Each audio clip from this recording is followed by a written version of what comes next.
अस्सलाम वालेकुम dear students. Part 2 computer science का आज आपका एक शॉर्ट क्वेश्चन के लिए एक छोटा सा टॉपिक है, दैट इज कांस्टेंट्स।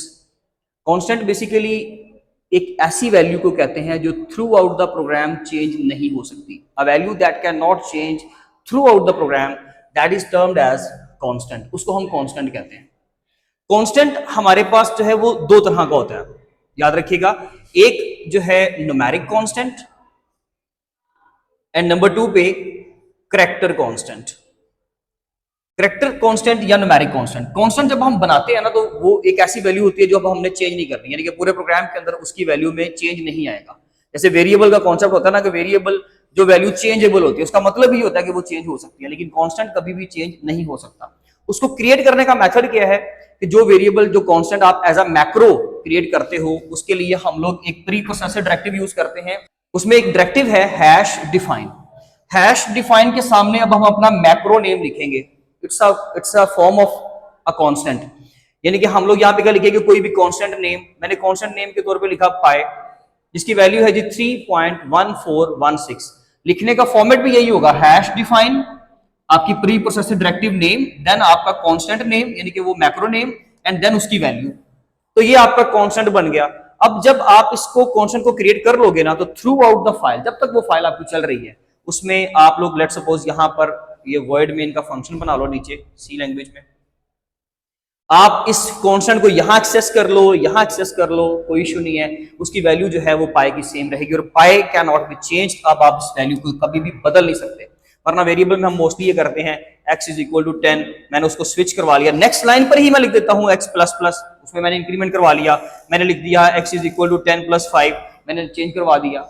लेकिन यहां पर हम चेंज नहीं करते, यानी कि कांस्टेंट आपका कभी भी चेंज नहीं होता। दो तरह का कांस्टेंट होता है, न्यूमेरिक, करैक्टर।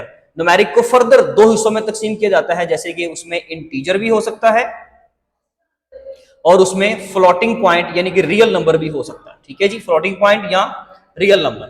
जो आपके इंटीजर कांस्टेंट होते हैं ना, ये वो वाले कांस्टेंट है जो प्लस माइनस के साथ लिखे जाते हैं विद एनी नंबर। कोई भी आपका नंबर है, जैसे मैंने 56 लिखा, मैंने 34 लिखा, मैंने 5 लिख दिया, तो दीज आर द नंबर्स के जो पॉइंट के बगैर आ रहे हैं। पॉजिटिव भी हो सकते हैं, नेगेटिव भी हो सकते हैं। ये आपके इंटीजर कांस्टेंट है। जबकि फ्लोटिंग पॉइंट कांस्टेंट में क्या होता है भाई, उसमें जस्ट रियल नंबर होते हैं, यानी कि उसमें पॉइंट वाली वैल्यू आ सकती है। पॉजिटिव नेगेटिव भी हो सकते हैं, लेकिन ये पॉइंट वाली वैल्यू के साथ आते हैं। जैसे कि कोई अशारी की वैल्यू लिख दीजिए, आपने लिख दिया जी 34.5, आपकी बुक में एग्जांपल्स मेंशन है, आप वहां से देख सकते हैं। करैक्टर कांस्टेंट एक ऐसा कांस्टेंट होता है जिसकी लेंथ 1 करैक्टर होती है। इसमें कांस्टेंट नेम जो है, यानी कि वेरिएबल का नाम देंगे तब उसको कांस्टेंट असाइन करेंगे ना। जैसे कि अगर मैं ये नंबर किसी वेरिएबल को ही असाइन करूंगा ना, जैसे मैंने यहाँ पे लिखा x इज इक्वल टू 34.5, तो इसकी जो लेंथ है वो 31 करैक्टर तक हो सकती है। लेकिन इसकी लेंथ जब आप इसको वेरिएबल नेम दोगे उसकी भी 31 करैक्टर हो सकती है। लेकिन जब आप उसको असाइन करोगे, जैसे कि मैंने एक x वेरिएबल को जो कि 4 टाइप का है, करैक्टर टाइप का है, जब उसको मैंने कांस्टेंट असाइन करना है 4 टाइप का, एक तो उसको सिंगल कोट में लिखेंगे और उसकी जो अंदर करैक्टर लिखेंगे वो 1 करैक्टर होगा, A B C 0 1 2 3 up to 9, कोई सिंबल, हैश का, क्वेश्चन मार्क का, dot, colon, semicolon, slash, brackets, कुछ भी, लेकिन एक सिंगल करैक्टर होगा। जैसे मैंने यहाँ पे सपोज कर लिया हैश लिख दिया। ठीक है जी, तो ये आपका एक करैक्टर टाइप का कांस्टेंट है। मैंने यहाँ पे लिख दिया A, मैंने यहाँ पे लिख दिया 9, तो ये करैक्टर कांस्टेंट है। ये एक सिंपल सा टॉपिक है, अक्सर इसका शॉर्ट क्वेश्चन आ जाता है। इन दोनों का डिफरेंस आ सकता है, इन दोनों का डिफरेंस आ सकता है, आपको इसकी लेंथ पूछी जा सकती है एमसीक्यू के तौर पे। ये मेमोरी में 1 बाइट लेता है स्टोर होने के लिए, ये याद रखिएगा। इसके अलावा इसका एमसीक्यू आ सकता है।